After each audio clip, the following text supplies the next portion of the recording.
अब देखिए यहाँ पे जो एक्सेल का सीट में हम लोग काम कर रहे हैं इतना देर से, वो सीट बाय डिफ़ॉल्ट एक्सेल यहाँ पे सीट 1 करके हम लोगों को ऑटोमेटिकली दे दिए हैं। इस सीट को अगर आप रीनेम करना चाहते हैं, मान लीजिए ये जो एक्सेल है यहाँ पे, ये एक्सेल का जो ये वर्कबुक है यहाँ पे आपको बहुत सारा सीट चाहिए। ये मार्क्स कैलकुलेशन चाहिए, दूसरा कुछ और रिपोर्ट चाहिए, दूसरा अटेंडेंस रिपोर्ट चाहिए, टीचर्स डिटेल्स चाहिए। ये अलग अलग अगर आपको सीट चाहिए अलग अलग कैलकुलेशन के लिए, तो यहाँ पे आप सीट ऐड कर सकते हैं। इसको जब आप सेव कीजिएगा तो एक ही एक्सेल में जाके वो सेव होगा, जिसका अलग अलग आपको सीट दिखेगा। और ये सीट को आप रीनेम भी कर सकते हैं। जैसे कि इस सीट को अगर मैं रीनेम करना चाहता हूं तो राइट क्लिक करके यहाँ पे रीनेम का ऑप्शन आपको दिख रहा है, उसमें क्लिक करना है और यहाँ पे आप सीट का नाम देख सकते हैं। जैसे कि मैं यहाँ पे दे रहा हूं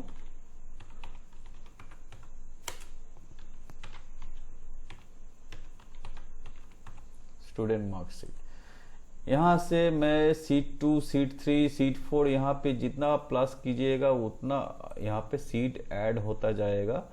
अगर मान लीजिए यहाँ पे आप सीट 2 में कुछ डेटा एंटर किया, सीट 3 में कुछ डेटा एंटर किया, सीट 4 में कुछ डेटा एंटर किया और जाके आप यहाँ पे सेव किया, तो वो डेटा एक ही सीट एक ही एक्सेल में जाके वो सेव होगा। मैं आपको आप लोगों को दिखाता हूँ। मैं वो एक्सेल सीट डॉक्यूमेंट्स में जाके सेव किया था, तो डॉक्यूमेंट्स में चला जाता हूँ। ये जो मार्कशीट 1 है इसमें हम डबल क्लिक करते हैं, वो वाला सीट ओपन हो गया जहाँ पे स्टूडेंट मार्क, यहाँ पे बहुत सारा डेटा है। और सीट 2 में यहाँ पे कुछ डेटा है, सीट 3 में कुछ डेटा है, सीट 4 में कुछ डेटा है और यहाँ पे हम डेटा इंटर नहीं किए।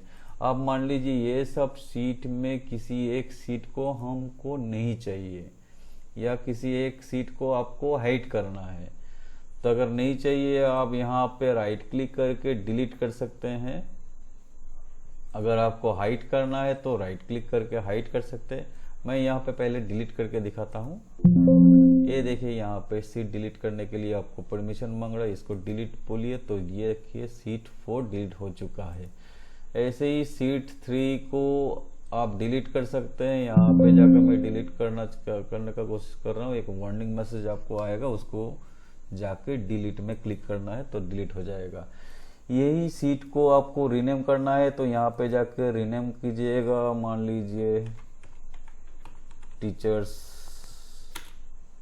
डिटेल, ऐसा करके मैं यहाँ पे रीनेम कर चुका हूँ।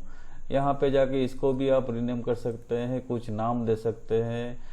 अगर वो इस सीट का अगर आप मतलब कलर चेंज करना चाहते हैं तो यहाँ पे जाके टैब कलर में जाके यहाँ से आप कलर चेंज कर सकते हैं ताकि ये विजिबल हो, या इम्पोर्टेंट के हिसाब से आप वो सब सीट का कलर चेंज कर सकते हैं। तो यहाँ पे जाके आपको कलर चेंज कर सकते हैं, सीट डिलीट कर सकते हैं, सीट क्रिएट कर सकते हैं। अगर आपको सीट हाइड करना है तो जो सीट को हाइड करना है उसको उसके ऊपर राइट क्लिक कीजिए और हाइड कर दीजिए। यहाँ पे देखिए ऐसे हाइड होगा, यहाँ पे कुछ पता ही नहीं चलेगा कोई सीट यहाँ पे है भी या नहीं। तो अगर आप हाइड किए हैं तो आपको ही पता होगा वो वहाँ पे कोई सीट है, उसको हाइड किया गया है, उसको अनहाइड करना होगा अगर उसका उस सीट का डेटा आपको दिखना है। तो कोई भी सीट में जाकर राइट क्लिक कीजिए और अनहाइड कीजिए। तो अनहाइड करने के टाइम में जो हाइडेड सीट है वो वहाँ का अनहाइड करने के लिए वो लिस्ट, अगर एक से ज़्यादा है हाइडेड सीट तो वहाँ पे आपको लिस्ट दिखाई देगा और आपको सिलेक्ट करके ओके करना है कौन सा वाला आपको अनहाइड करना है। तो मैं यहाँ पे एक ही सीट हाइड किया था इसलिए एक ही सीट दिख रहा था, तो एक ही सीट में अनहाइड करके देख लिया। अगर मान लीजिए 2 सीट को अगर आपको हाइट करना है, एक एक करके हाइट कीजिए। हाइट करने के बाद अगर आपको अनहाइट करना है तो कोई भी एक सीट पे जाके अनहाइट में क्लिक कीजिए। यहाँ पे देखिए हाइटेड सीट का एक लिस्ट आपको दिखाई देगा, एक एक करके आप अनहाइट कर सकते हैं, राइट। इसमें क्लिक करके जो सीट आपको अनहाइट करना है उसको सिलेक्ट करके ओके कीजिए। देखिए वो सीट अनहाइट हो जाएगा। तो सीट का फंक्शन आपने देख लिया है। यहाँ पे